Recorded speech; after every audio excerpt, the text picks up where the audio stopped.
buenos días, hermanos y hermanas de Tacna, el Perú, América y el mundo. Hoy es 24 de junio, un día que en el calendario republicano se recuerda el Día del Campesino. Tema que vamos a conversar es un poco extenso porque para llegar a dar una opinión vamos a dar lectura a dos informaciones. La primera información es sobre la reforma agraria, justicia, autoritarismo y exotización. Y el segundo documento que vamos a conversar es referente a el tema de Hugo Blanco. No fui guerrillero, castrista ni terrorista. Y vamos a conversar este tema porque también Hugo Blanco es parte de la historia del movimiento de los campesinos en la década del 60. Bien.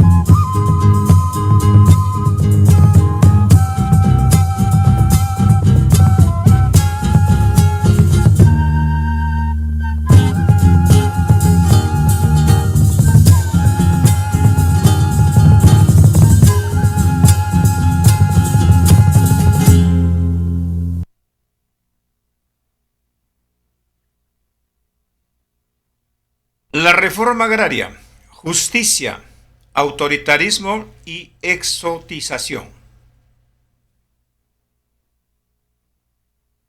Documento escrito por prensa noticiasser.p.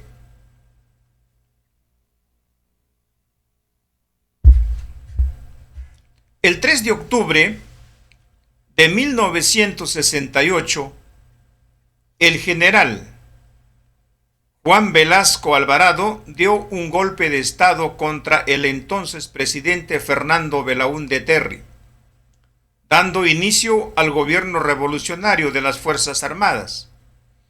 Este proceso, llamado por algunos académicos una revolución peculiar, tuvo un impacto profundo en la vida política del país, promoviendo numerosos cambios como la reforma educativa o la nacionalización del petróleo.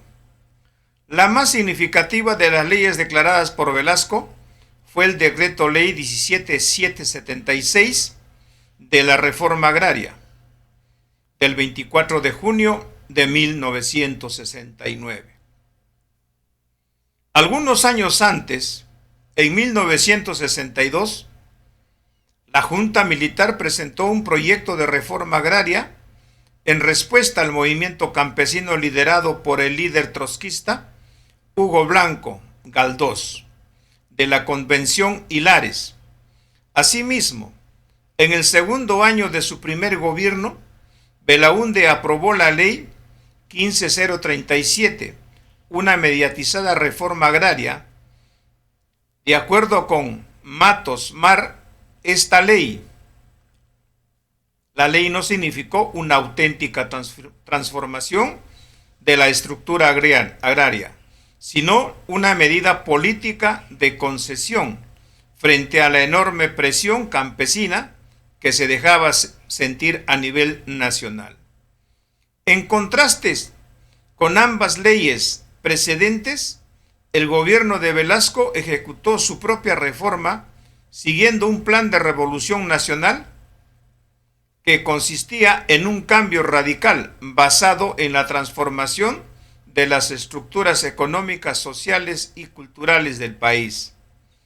como indica el primer párrafo del decreto ley 17776.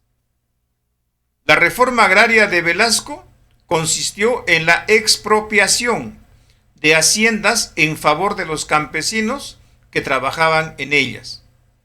Cabe resaltar que la hacienda fue un espacio necropolítico, donde la vida de sus trabajadores, los campesinos, era administrada por los gamonales. Como un ejemplo de las condiciones inhumanas de trabajo en las haciendas peruanas, quisiera mencionar el testimonio de Juan H. Pérez, un líder campesino de Ica, en mayo de 1920. Pérez denunció las numerosas torturas sufridas por los campesinos en las haciendas iqueñas en colaboración con otros líderes. Pérez propuso eliminar los elementos de tortura que usaban cuando no realizaban los trabajos de la hacienda a satisfacción de los patrones. Los hacendados contaban con elementos de tortura, como el cepo, la barra, el tortor y otros elementos terribles, aparte de palos y látigos. Debido a estos crímenes impunes, para Pérez la hacienda representaba un estado pequeño dentro del estado grande que era el Perú, enfatizando así el poder de los hacendados para controlar y exterminar los cuerpos campesinos. Tales abusos fueron comunes en numerosas regiones del país hasta la reforma agraria velasquista. Por lo tanto, es importante señalar que Velasco liquidó el régimen de violencia colonial, promoviendo la reivindicación de las poblaciones campesinas indígenas. Tal reforma no fue, por tanto, una ley de despojo, sino una ley de justicia, tal como resaltó el propio Velasco en su mensaje de promulgación en 1969. El gobierno militar confió la propiedad de las tierras expropiadas a los trabajadores de la hacienda. Su objetivo fue incentivar la producción rural de acuerdo a su proyecto de modernización nacional, con la reforma que buscaba aumentar la producción y la productividad del sector agropecuario. Artículo primero del Decreto Ley 17716. Con este objetivo, el gobierno creó cooperativas que introdujeron al campesino dentro de una economía que se quería moderna, restringiendo su participación sociopolítica. La cooperativa significó la transformación de las haciendas en organizaciones productivas bajo el control del gobierno revolucionario. Además, esta reforma solo benefició a un específico sector del campesinado. Por ejemplo, quienes trabajaban en las haciendas y se integraron al sistema cooperativista, recibieron más préstamos y porciones de tierra para cultivar que los colonos o simples comuneros de las comunidades indígenas adyacentes, en palabras de Cynthia McClintock. Aunque la reforma peruana hirió a los hacendados severamente, esta ayudó solo a un 10 o 15% del campesinado nacional, especialmente a aquellos de las haciendas costeñas y andinas, que se convirtieron en las famosas CAPs y las 6, siguiendo a Caballero y Álvarez en aspectos cualitativos de la reforma agraria. Las CAPs eran las cooperativas agrarias de producción, mientras las 6 se referían a las sociedades agrícolas de interés social, las cuales acumularon principal cantidad de tierras y préstamos. Enfrentando estas circunstancias, la Confederación Campesina del Perú y su secretario general, Manuel Llamoja, plantearon duras críticas a Velasco, enfatizando el carácter autoritario de la reforma. En relación a este tema, tenemos que recordar la creación del Sistema Nacional de Apoyo a la Movilización Social, el famoso SINAMOS, en 1971. Esta institución se encargó de diseminar la ideología nacionalista del Estado, imponiendo su poder en el país, cooptando partidarios y simpatizantes. SINAMOS evidenció el interés por mantener la hegemonía de las Fuerzas Armadas. No es una coincidencia que fuera llamado la aplanadora, en alusión a su radical campaña de adoctrinamiento, ignorando otras posiciones políticas. De acuerdo a Heilman, SINAMOS organizó la participación campesina en el proceso de la reforma agraria, considerando estos factores. ¿Cuál fue realmente el rol de los campesinos en este contexto? Para Hobsbawm, por ejemplo, los campesinos fueron sujetos pasivos dentro del proceso de la revolución militar. No hay que olvidar además que entre 1962 y 1965, según los datos de Béjar en 1973, los militares reprimieron numerosas guerrillas dirigidas por líderes socialistas en colaboración con los campesinos. En este sentido, la reforma agraria de 1969 trató de prevenir nuevas revueltas en los Andes, demostrando la capacidad militar para controlar insurgencias campesinas, tal como señalaron Burge y Scott Palmer. Por lo tanto, el campesinado era visto como un grupo a ser dominado por las Fuerzas Armadas. Por ejemplo, planteando reducir las actividades políticas campesinas. El gobierno revolucionario declaró el decreto ley 19.400, que buscó reemplazar las organizaciones campesinas por ligas y federaciones agrarias de corte nacionalista. Luego de la pausa, vamos a continuar con este tema, que es el tema de la reforma agraria, justicia, autoritarismo y exotización.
Continuamos con este tema del día de hoy, 24 de junio, haciendo recuerdo de cómo el campesinado logró, en este caso, los tahuantinsuyanos, esclavos del feudalismo, del gamonalismo, lograron al fin de que un gobierno dicte una ley expropiando prácticamente las tierras de los gamonales, que luego se creó las comunidades campesinas. Aclarando también que en todo este asunto, la definición real de toda esta lucha, para que esto llegue, fue a consecuencia de la sangre derramada por los tahuantinsuyanos, esclavos del gamonalismo. Continuamos entonces. Manuel Llamoja escribió furiosos manifiestos contra las políticas agrarias de Velasco. Estamos hablando del presidente o secretario general de la comunidad de la Confederación Campesina. Manuel Llamoja escribió furiosos manifiestos contra las políticas agrarias de Velasco, exigiendo una verdadera reforma agraria de carácter antifeudal y antiimperialista. Asimismo, él declaró que los militares hicieron reformas en sus respectivos países con la intención de calmar a las masas que luchan por su tierra y su liberación de los grupos de explotación capitalista. Según este líder, la ley de reforma agraria velasquista proyectó reducir las luchas campesinas por la tierra, introduciendo cooperativas para controlar cualquier forma de violencia y desorganización.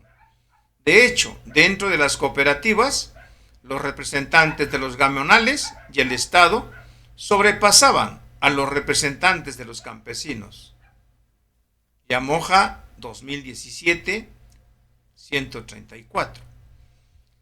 De esta manera, solo el Estado tenía autoridad para administrar los territorios campesinos. Llamoja también rechazó la ley de compensación, también llamada la deuda agraria, basada en la obligación campesina de indemnizar económicamente a los hacendados expropiados. Bourke y Scott Palmer comentan que esta ley exigía que los cooperativistas debían pagar por la expropiación de las haciendas a sus primeros dueños. En ese sentido, mientras la ley agraria planteó que las tierras sean más prósperas y productivas, para muchos campesinos esta ley fue una amenaza para sus estilos de vida y sus modos de hacer política. Sin embargo, en otros casos, los campesinos reelaboraron las leyes de Velasco de acuerdo a sus propias propiedades. Por ejemplo, Saturnino Huilca adoptó el discurso del velasquismo para obtener beneficios específicos para su comunidad en Cusco, a diferencia de Llamoja. Huilca se convirtió en un ícono del éxito de la reforma agraria, publicando un testimonio en el cual declaraba su admiración por Velasco. En el libro, Huilca habla un campesino peruano en colaboración con Hugo Neira. Él afirma: Juan Velasco Alvarado es un hombre que hace crear una esperanza a nuestros corazones. Luego, en referencia a la implementación de las cooperativas, señala: va a ser una institución de provecho para los campesinos, es de mucho valor. Finalmente, Huilca participó en Kunturhuachana, una película dirigida por Federico García Hurtado, que idealiza al campesinado desde la perspectiva del gobierno revolucionario. El caso de Huilca ejemplifica cómo Velasco buscó incorporar y controlar la tradición histórica de los movimientos campesinos, captando líderes campesinos dentro de sus líneas. El gobierno buscaba minimizar la influencia de los partidos de izquierda en los Andes peruanos. Así las cosas, podemos afirmar que una confrontación entre Velasco y la izquierda terminó por mermar las voces de los campesinos e indígenas. Es por esto que la tierra pasó a ser un modo de productividad o un centro de revolución comunista, perdiendo sus valores ancestrales al reparto, el trabajo de Marisol de la cadena de Geert-Beyns resulta fundamental para entender los desencuentros entre los actores involucrados en el proceso de reforma agraria. En un segmento de este libro, de la cadena narra cómo para el líder campesino Mariano Turpo, la tierra era un pariente y parte de sí mismo, mientras que para las autoridades se trataba solo de una porción de suelo entregada a los campesinos. Con el objetivo de reforzar el poder de su retórica nacionalista sobre el campesinado, el gobierno revolucionario usó un intenso sistema de propaganda, como recuerdan Aguirre y Drinot en el libro El peculiar Revolución, 2017. Este proceso incluyó medios escritos, radiales y televisivos, afiches, canciones y festivales. El artista peruano Jesús Ruiz Durán fue uno de los principales responsables por la estética de aquellos afiches y que es conocida como pop achorado. El sentido de lo achorado consistió en la representación de los campesinos como sujetos con energía y orgullo de su indigenidad. El artista ha indicado que su interés fue retratar a los campesinos más allá de los estereotipos de subalternos. No obstante, este tipo de representación siguió exotizando a las minorías de acuerdo a las políticas militares, tratando de integrar la multiplicidad social campesina dentro de un único bloque. En otras palabras, la representación visual del velasquismo es un ejemplo de una traducción colonial que subsume los cuerpos campesinos indígenas, reduciendo su autonomía al convertirlos en símbolos revolucionarios. En este punto, la difusión de Tupac Amaru como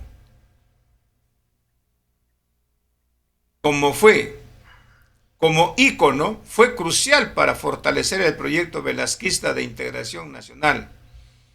De esta manera, el gobierno militar configuró una imagen de un indio campesino permitido solo a ciertos niveles. Los límites específicos de inclusión, prosiguiendo así anteriores representaciones como las del indigenismo de Augusto B. Leguía de la década del 20. Sí podemos hablar de un indigenismo velasquista. Este mantuvo una posición autoritaria y paternalista sobre los campesinos, considerando que ellos necesitaban la asistencia de representantes nacionales, desde burócratas hasta intelectuales, para trabajar sus tierras y ser incluidos en la nación. La relación jerárquica entre los campesinos y el gobierno militar se puede apreciar claramente en la sustitución de indio por campesino. Velasco propuso este cambio como una forma de inclusión. Si indio ha sido un sinónimo de pobre y subalterno en la historia peruana, como han apuntado Carlos Iván de Groguiri y Carmen Salazar Soler, por su parte, campesino buscaba reconocer los derechos del trabajador de la tierra.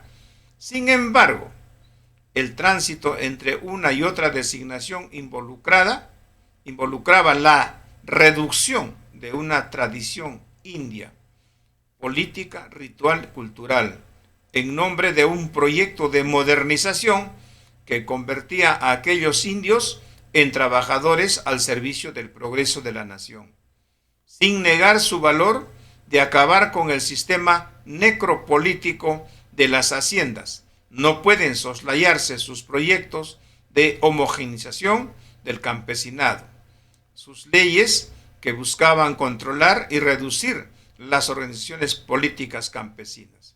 Se hace, pues, necesario ahondar en la propia perspectiva, en el lugar de enunciación de los propios líderes campesinos indígenas, más allá de las idealizaciones letradas de la reforma agraria. En este punto, el testimonio de Manuel Llamoja, en colaboración con Jaime Patricia Hellman, en el Neo Perú Ismine 2016, es una lectura indispensable para dejar de pensar el proceso de reforma agraria a partir de un heroizado Velasco.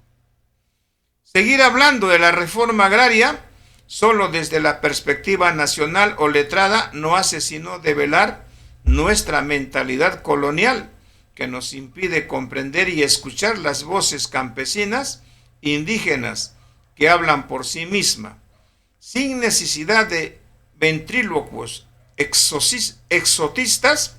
Es urgente un proceso a la reforma más allá del entusiasmo o los rechazos grandilocuentes, del victicismo o las repeticiones de frases populistas. Solo así podremos recuperar la agencia política de los sujetos campesinos indígenas que confrontaron, adaptaron, negociaron con las políticas reformistas iniciadas en 1969 y que siguieron impactando el mundo agrario en las siguientes décadas. Así culmina esta publicación sobre el tema de la reforma agraria, justicia, autoritarismo y exotización.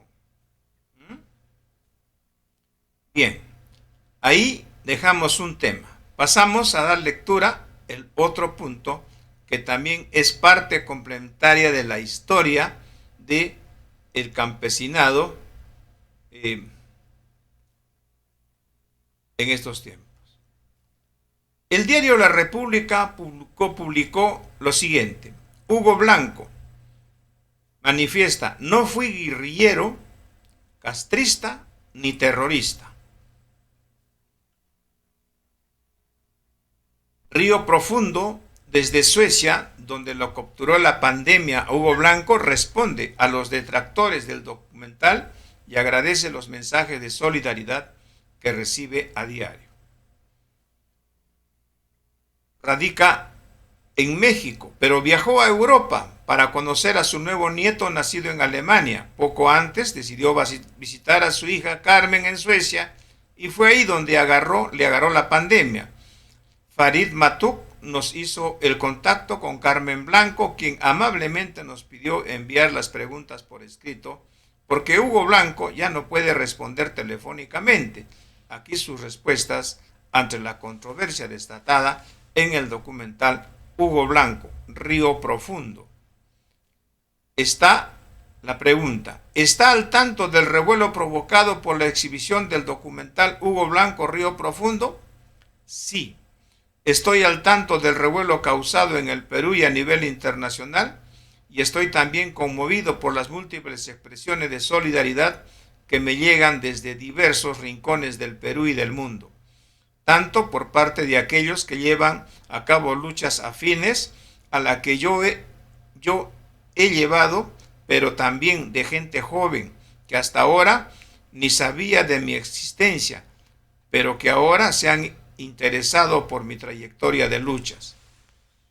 A diario nos llegan a mí y a mi hija, Carmen, decenas de mensajes solidarios por correo electrónico y otros medios sociales. Agradezco todas esas expresiones de solidaridad, incluyendo a aquellos de personalidades, gremios y organizaciones que han pronunciado una vez más la solidaridad nacional e internacional. Me reconforta tal como lo hiciesen cuando se pedía para mí la pena de muerte en los 60, durante el juicio, cuando estaba preso en Arequipa y el Frontón, y ante otros intentos por eliminarme o estigmatizarme, que han habido también posteriormente, por ejemplo, durante los años 80. Le preguntan, ¿le gustó el documental? El documental está motivado desde la perspectiva de una joven cuya vida fue influida tanto por las luchas por la tierra indirectamente a través de relatos de su padre, así como por los procesos históricos sangrientos de la década de los 80 y los 90.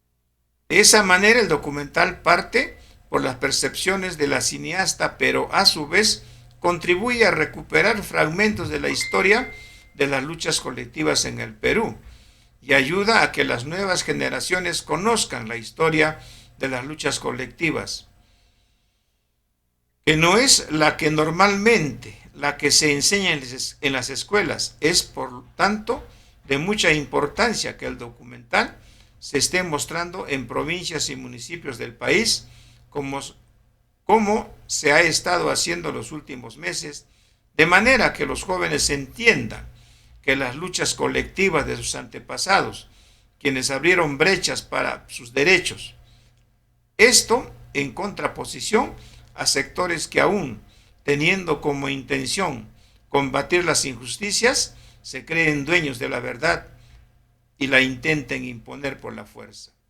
Personalmente, lo que yo considero más importante de mi trayectoria de vida es la lucha por que la tierra sea de quien la trabaja, la organización de esa lucha en forma democrática y decisiones en asambleas y la reivindicación y dignificación de la población indígena y campesina.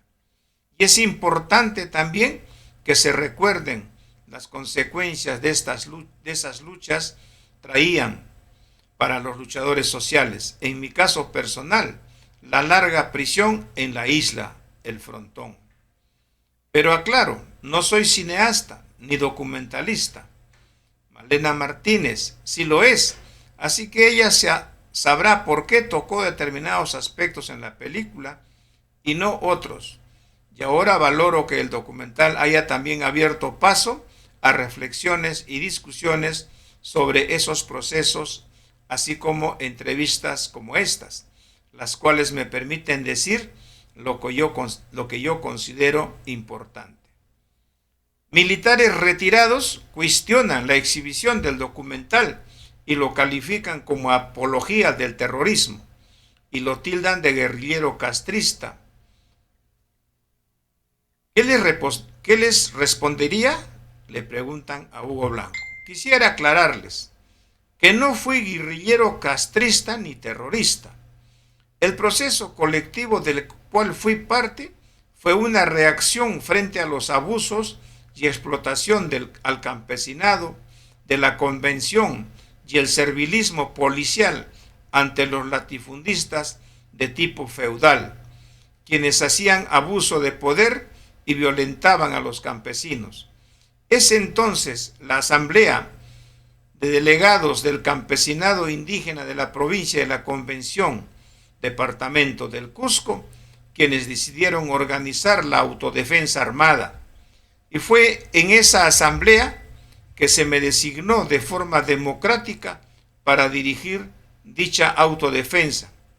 La reforma agraria, liquidación del latifundio semifeudal, la inició el campesinado quechua de la Federación Provincial de Campesinos de la Convención y Lares, donde la tierra pasó a manos de quienes la trabajaban. Viendo eso, los indígenas y otros campesinos de la tierra peruana iniciaron a continuación también sus respectivas luchas por el derecho a la tierra y contra el sistema de haciendas. Hace un año se celebraron 50 años de la reforma agraria velasquista. Si usted precisamente luchó por esa reforma, por qué fue deportado por el general Velasco. La reforma agraria en términos de liquidación del latifundio semifeudal la inició el campesinado quechua de la Federación Provincial de Campesinos de la Convención Hilares, donde la tierra pasó a manos de quienes la trabajaban. Estos hechos inspiraron a otros indígenas y campesinos de la sierra peruana, a iniciar procesos de recuperación de tierras de los hacendados que durante siglos habían usurpado la tierra a los indígenas. Ante estos procesos, que amenazaban por remecer el sistema y desbordar, el general Velasco intentó buscar una salida que no amenazase la raíz del problema de la tierra, histórico problema en el continente americano desde la invasión y conquista. Es así que él dio inicio a un proceso de reforma agraria, o sea, de redistribución de la tierra, pero conciliando con los hacendados.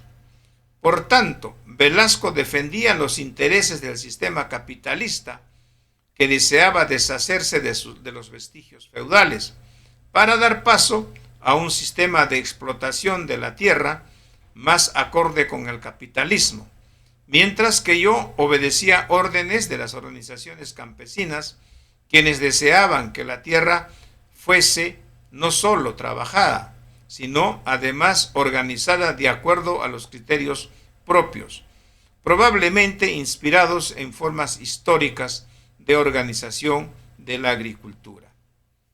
Yo fui perseguido y apresado, estando como presidente Belaúnde Terry. Luego, por medio de un golpe de Estado, entró el presidente, el general Velasco, quien luego de un tiempo nos amnistió a mí y a otros compañeros que habían luchado por el derecho a la tierra.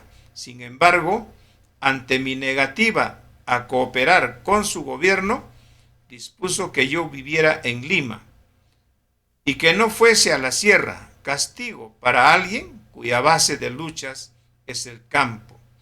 Probablemente temía que me reintegre a la lucha campesina. No conforme con eso, luego optó por deportarme, lo cual es anticonstitucional, puesto que no se puede deportar a ciudadanos de su propio país. ¿Cree usted, le preguntan, que esa reforma funcionó? La reforma agraria de Velasco funcionó solo parcialmente. Esto no solo porque la redistribución y nueva organización se hizo en forma verticalista, desde el criterio de funcionarios agrarios del Estado, sino además porque el campesinado tuvo que pagar a los usurpadores descendientes de los conquistadores por sus propias tierras, es decir, aquellos campesinos que habían sido siervos no pagados debían pagar por su tierra, quedando así sin dinero para herramientas, semillas, fertilizantes y otros, y sin dinero para dedicarlo a la educación de los hijos, más las medicinas, etc. Posteriormente vemos que hubo una contrarreforma agraria neoliberal, lo cual implica que si bien ya no existen los hacendados como tales, hoy son las empresas agroexportadoras, las cuales en especial en la costa controlan hoy inmensas extensiones de tierras. En estas no se cultiva para satisfacer las necesidades alimentarias de los peruanos, sino para proveer de alimentos a otros países. Es así que en el Perú, situado en la región central andina, que es históricamente uno de los centros agrarios del mundo, puesto que allí se domesticaron los alimentos como la papa, la quinoa, el maíz, etc., nuestra población padece aún de desnutrición, y esto sucede escandalosamente, primordialmente en las zonas rurales. El historiador y arqueólogo Luis Guillermo Lumbreras nos dijo en una reciente entrevista que Velasco responde a una estrategia internacional para impedir procesos como el que se dio en el Perú con Sendero Luminoso. No fue una iniciativa exclusivamente peruana, en realidad se construyó una plataforma de acción estatal que tratase en lo posible de impedir que las grandes demandas populares tuvieran éxito. Una de esas demandas era el tema del petróleo de la reforma agraria. ¿Comparte esta opinión?, le preguntan a Hugo Blanco. Comparto ese análisis. Fueron momentos en los cuales el sistema capitalista, al ver que la injusta y desigual distribución de la tierra a lo largo de toda América Latina podía llevar a una múltiple y sincronizada explosión social que era necesario evitar, vieron que la lucha por la tierra tomaba fuerza en varios lugares de la región latinoamericana. Esta vez ya no solo en base al injusto proceso de la tierra, sino además inspiraba en la Revolución Cubana, la cual a pocos meses de iniciada dio paso a una reforma agraria. Por tanto, o realizaban ellos mismos las reformas agrarias bajo el control del poder, o corrían el riesgo de reformas agrarias que no quedasen en eso, sino pudiesen desarrollarse en revoluciones que cuestionen no solo las inequidades en relación a la tendencia de la tierra, sino que pudiesen pasar a cuestionar las inequidades a todo nivel. Es por ello que qué país tras sí durante la década de los 60 e inicios de los 70 se apuraron o fueron apurados a hacer reformas agrarias que en parte mitigasen las injusticias en el campo y frenasen así las luchas campesinas. Una pregunta personal, le pregunta. Bueno, hasta ahí, hasta donde hemos dado lectura, es parte importante relacionado al tema de Hugo Blanco y las luchas campesinas. Bien, luego de una pequeña pausa, vamos a continuar dando nuestra opinión al respecto, porque es necesario poner en claro la posición de cada uno. Nosotros tenemos una posición al respecto y lo tocaremos luego de esta pausa.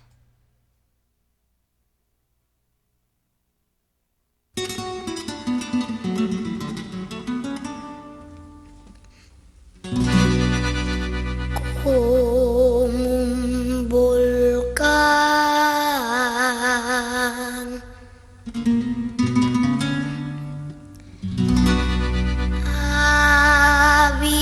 abierto está, echando fuego mi pecho. Fuego es dolor, fuego son penas, fuego es la rabia antigua, dolor de entrañas abiertas, están sangrando los Andes. Fuego es dolor, fuego son penas, fuego es la rabia antigua, dolor de entrañas abiertas, están sangrando los Andes.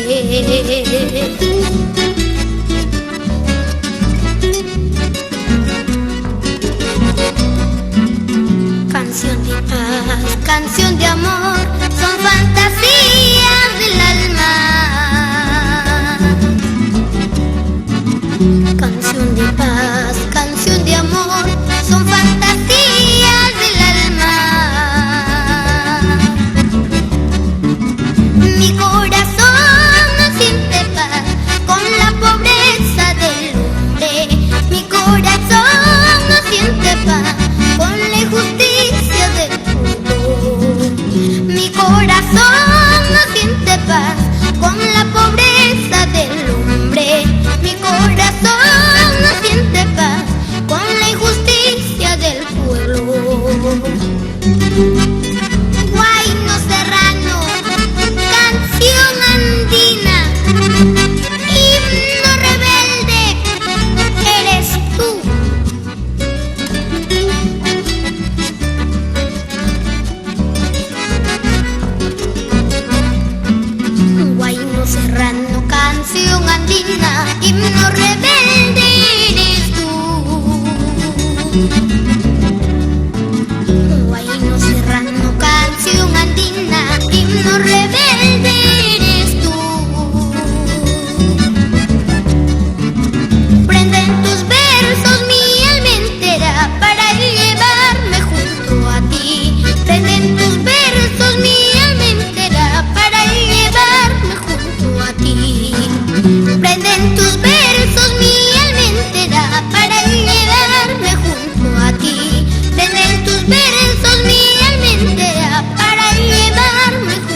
Bien, muchas gracias por seguirnos escuchando.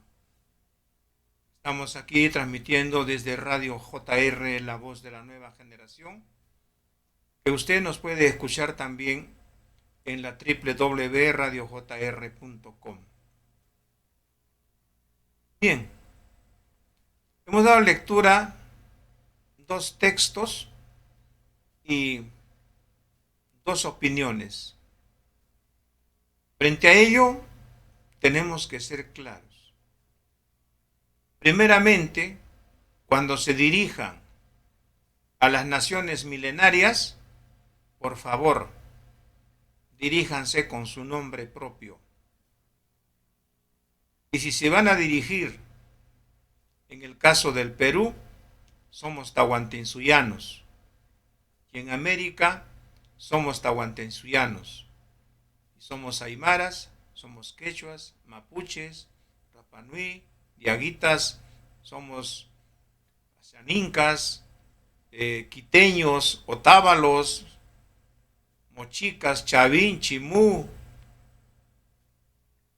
Bueno, y así. Tenemos cientos y cientos de pequeñas y grandes naciones milenarias. Diríjanse por nuestro nombre. Y si quieren utilizar el término indio, pronúncienlo bien, porque la palabra indio viene de la palabra los sin Dios, título que nos dieron los españoles cuando llegaron, los sin Dios, porque nosotros no teníamos Dios. El Dios es privado y es de ellos, es europeo, es asiático, no es nuestro. Entonces, aclarando, la palabra indio viene de la palabra los sin Dios. Y si no, revise la historia de cómo trataban los españoles a los pueblos de este continente o a los pueblos donde ellos invadían allí en Europa, a quienes les decían los bárbaros o los moritos, los moros. También decían los indios. Eso es parte de la historia. Por favor. El otro punto que debemos aclarar. Si realmente hubieran querido hacer justicia con los dueños de esta tierra, no tendrían por qué. Si realmente hubieran querido hacer justicia en parte, una partecita de justicia a los verdaderos dueños de esta tierra, lo que han tenido que hacer es simple y llanamente resarcirnos los derechos de la tierra que nos corresponde y no cobrarnos, porque finalmente las comunidades campesinas llamadas pagaron, en algunos casos 1, 2 y hasta 3 veces pagaron el precio de las tierras que el gobierno de Juan Velasco Alvarado había expropiado a los gamonales, a los terratenientes. Bien. La lucha de las tierras, este pequeño logro de hacer que las tierras sean conducidas por los verdaderos tahuantinsuyanos, hombres del campo, agricultores y campesinos, como los llaman. Esta lucha no viene de la la década del 60. No nace con Hugo Blanco ni con los movimientos de izquierda. Esto viene desde tiempos, desde la resistencia de 1532, desde el levantamiento de Túpac Amaru, de las luchas y derramamiento de sangre por esta falsa y traicionada independencia. Desde allí viene, de los permanentes levantamientos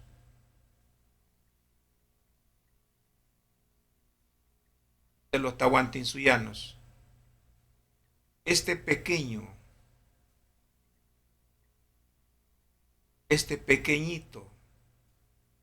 como se dice, logro, es parte de nuestro proceso, del proceso libertario. No le debemos nada a nadie,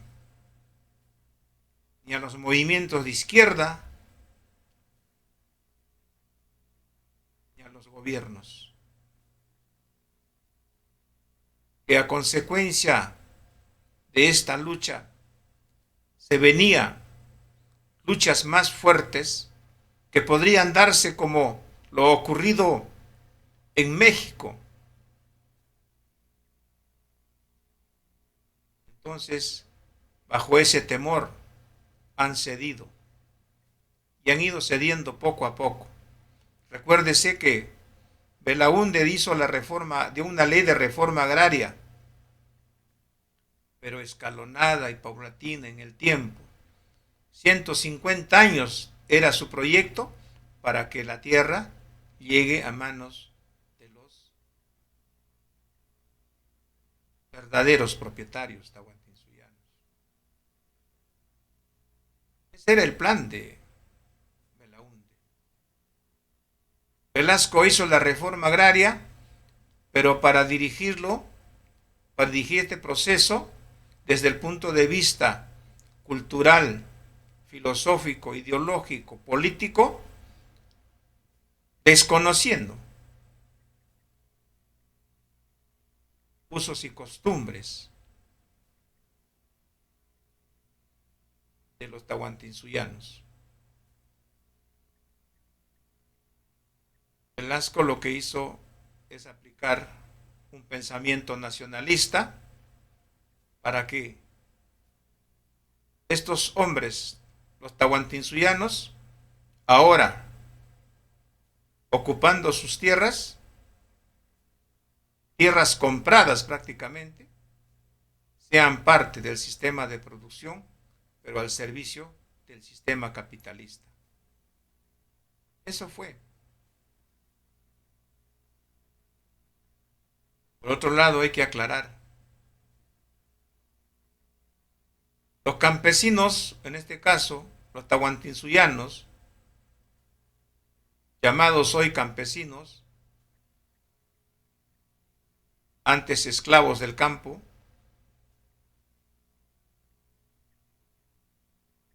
no lucharon por patria o muerte, con ese eslogan, con esa arenga, no. Lucharon por tierra o muerte. Eso fue lo que hicieron nuestros padres, nuestros abuelos, aquellos hombres y mujeres que dieron su vida en los diferentes levantamientos hasta 1968, que entró Juan Velasco Alvarado.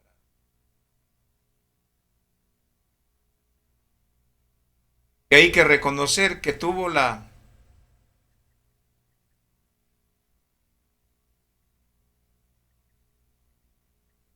oportunidad de ser parte de esta historia al dar la ley de la reforma agraria. Eso que quede en claro. Y los tahuantinsuyanos hoy tenemos que ser claros al respecto. Si nuestros padres lucharon para lograr para obtener este pequeño logro, el día de hoy debemos reflexionar y pensar qué estamos haciendo nosotros por continuar este proceso libertario. ¿Qué estamos haciendo por continuar con este proceso libertario?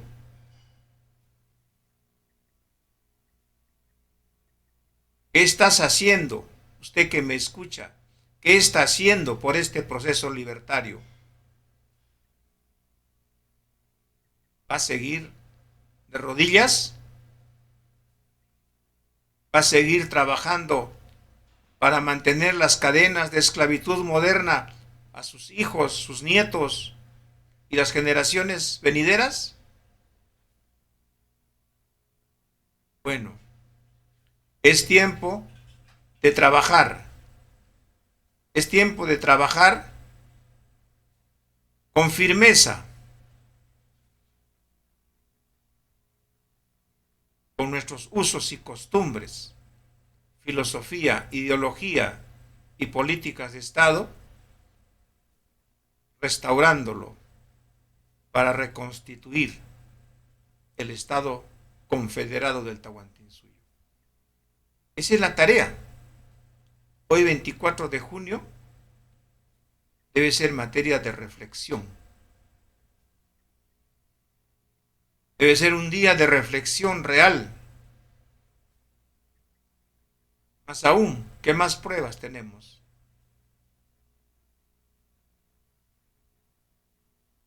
Lo que en esta pandemia nos está ocurriendo.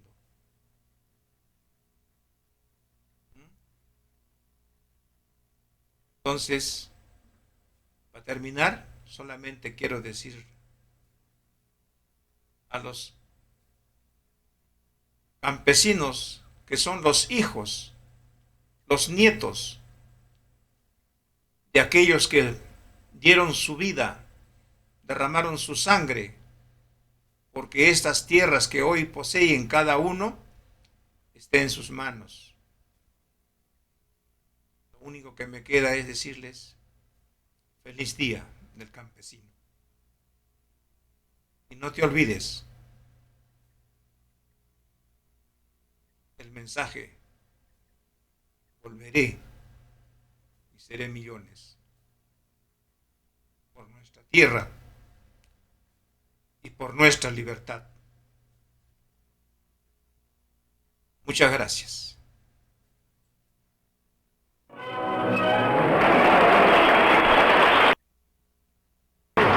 ¿Quién no ha...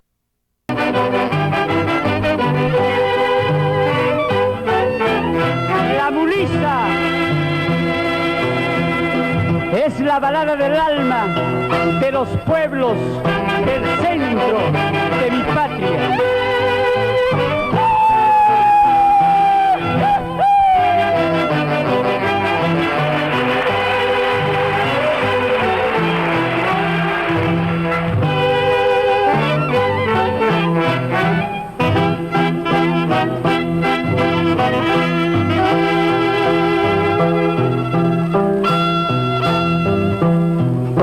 Coraza de verdad, mi fusil de paz y mi bandera de lucha.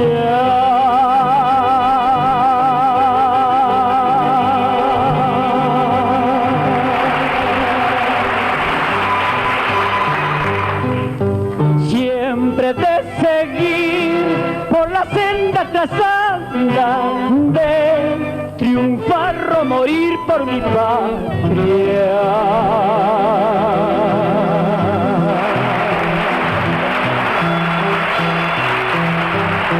Siempre de seguir por la senda trazada, de triunfar o morir por mi patria.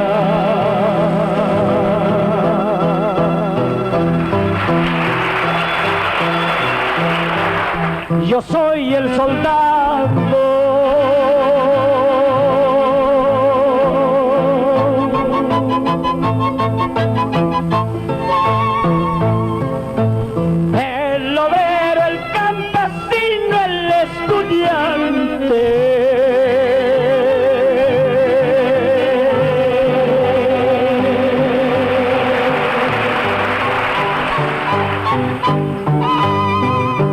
soy el soldado.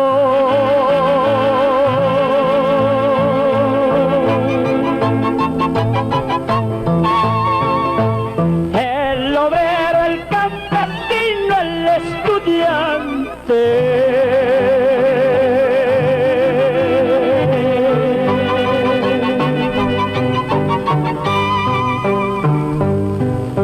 Yo soy el que ríe, el que también sufre hambre.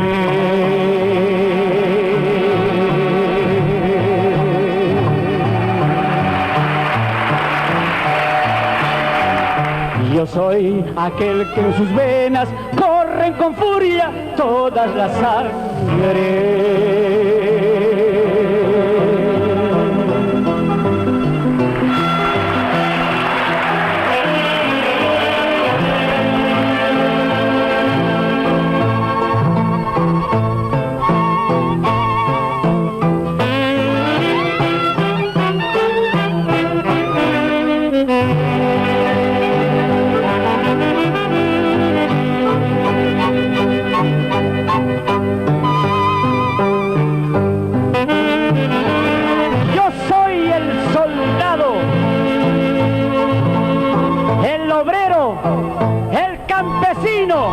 El estudiante.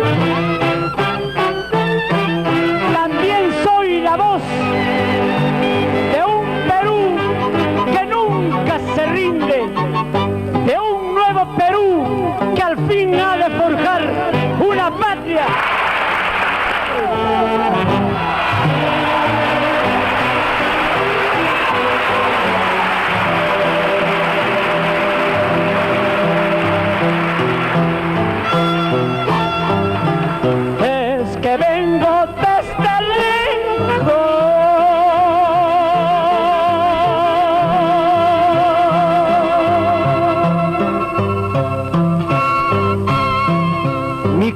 Es la voz del que calla su pena, su llanto, su queja hace siglos.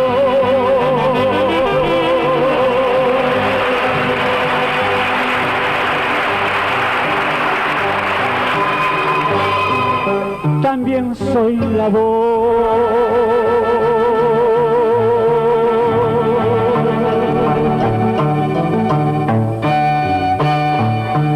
de un Perú que nunca se rinde,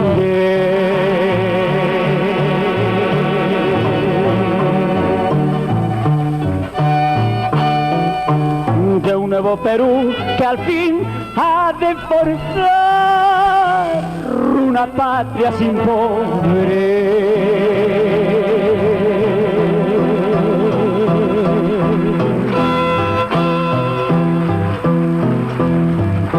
También soy la voz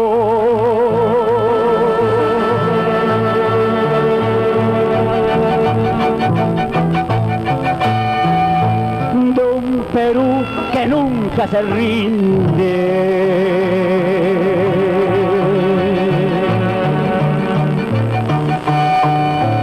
de un nuevo Perú que al fin ha de forjar una patria sin pobre, que al fin ha de forjar una patria sin pobre. ¡Viva el Perú! Con una patria sin pobre.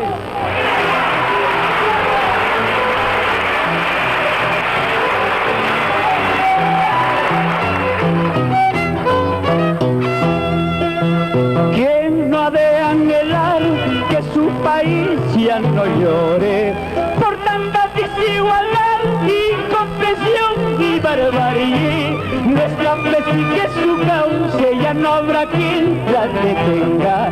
Ya no queremos pobreza, es el grito de la historia.